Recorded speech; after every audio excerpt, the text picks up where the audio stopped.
The ground war is intensifying in Ukraine. How crypto is playing an important part. Will it make a difference? Welcome to the Daily Forkast, March 3rd, 2022. I'm Angie Lau, Editor-in-Chief of Forkast, covering all things blockchain. Well, the whole world is watching, and many crypto exchanges have been asked to step in and restrict users. In South Korea, we're seeing that play out, where assets of Russians are being targeted.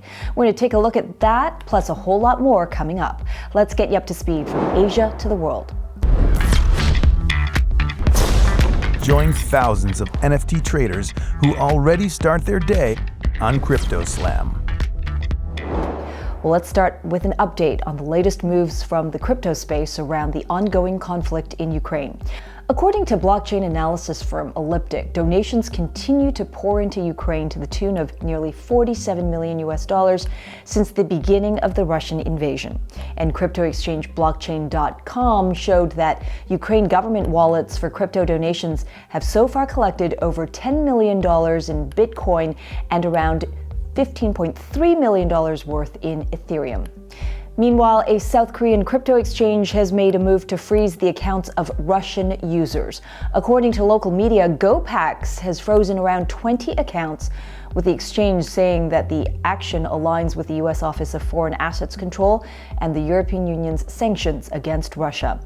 20 may not seem like many. However, that's because many Korean exchanges have already restricted access to foreign investors over money laundering concerns. Meanwhile, Hong Kong-based Animoca Brands is also among Asian firms to stop serving Russian users. However, not all exchanges share the sentiment. Binance and Kraken have both said they will not freeze user accounts as they go against the philosophy of decentralized and distributed access of crypto. You can find those stories and more at forecast.news.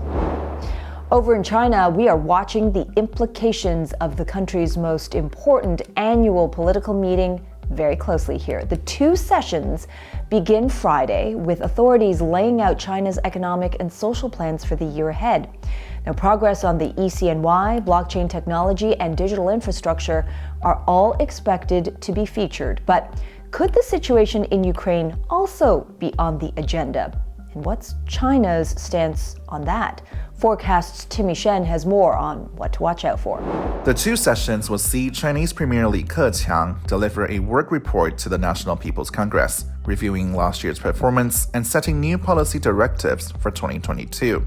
And at the same time, the National Committee of the Chinese People's Political Consultative Conference, which is an advisory body consisting of industry leaders and party delegates, holds its annual meeting. The digital yuan is expected to be high on the agenda following its showcase to a global audience of athletes and diplomats at the Winter Olympics last month.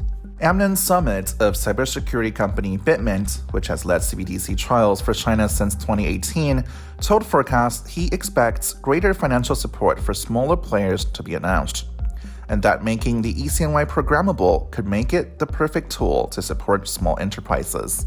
Meanwhile, Russia's invasion of Ukraine has led to greater publicity for China's central bank digital currency, with one expert saying it could partially shield the country from the financial restraints Russia is facing, which include the widening ban on access to the SWIFT network for Russian banks. Shanghai-based fintech consultant Richard Turrin told Forecast he expects a carefully worded statement that recognizes the strategy of building a currency that is immune from global interference without referencing the conflict. Turrin says he expects a greater urgency to launch the ECNY domestically, as well as newfound importance in its international use as a result of the sanctions. Other items to look out for are more details on China's blockchain goals, which could include development of smart contracts, while David Roche of the Independent Strategy expects regulation of the Metaverse, digital finance, and cryptocurrency sectors to be maintained, but possibly with less active intervention. For Forecast, I'm Timmy Shan, Taipei, Taiwan. And finally today, making a career in blockchain. That's what we're seeing in India, where demand for tailor-made blockchain courses is soaring. An entire generation is shifting focus to this technology, and many are starting to wonder if India could become the new blockchain Silicon Valley. Question is, will the country even support it? Forecast's Pradipta Mukherjee reports from Calcutta, India. While the Indian government still hasn't committed to clarity over the legality of cryptocurrencies as a whole, the Reserve Bank of India has been tasked with introducing a central bank digital currency. That means blockchain professionals are becoming valuable resources in both the public and private sectors. And that's led to an explosion in the number of courses in the subject being offered by India's leading educational institutions. The Indian Institute of Technology in Kharagpur is just one of them, offering a free 12-week online course on blockchain, and it's clearly popular with almost 28,000 students enrolled.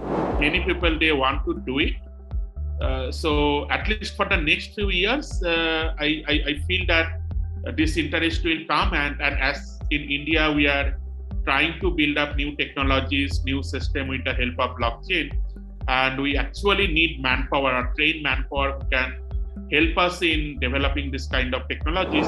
He is definitely right about the need for manpower. Over 11,000 blockchain-related jobs are currently being advertised on LinkedIn in India, while local job portal Naukri.com currently shows over 110,000 blockchain-related job listings. And it's not just those already in school or university who are looking to develop their blockchain knowledge. Traditional investors who are worried about getting left behind are enrolling too. One 35-year-old entrepreneur and investor told Forkast why he is going back to school. I'm learning about cryptocurrency and blockchain to know more about the subject before I invest. And also I want to learn because a lot of scams are happening around Bitcoin in India. And before I invest into it, I want to have more information and more knowledge. However, while such courses may bring students up to speed, one expert is not certain they will find all opportunities in India. We must also keep in mind that the Indian market in cryptocurrencies is fractured. It's not perfect. It's perhaps a little behind the rest of the world. And therefore, for students to find all the opportunities may not be possible in India. But Guptu thinks that's only a short-term problem, and things could change rapidly if situations change in India. So maybe those future Silicon Valley dreams will come true. For Forkast, I am Pradeepta Mukherjee, Kolkata, India. And that's the Daily Forkast, bringing you all the key updates from the blockchain space from our vantage point right here in Asia. And we really appreciate you joining us here on YouTube. So we'd love it if you hit like, hit subscribe, hit that alert button for fresh videos Monday to Friday. We have it all for you. We appreciate it as always. For more, visit forecast.news. I'm Editor-in-Chief Angie Lau. Until the next time.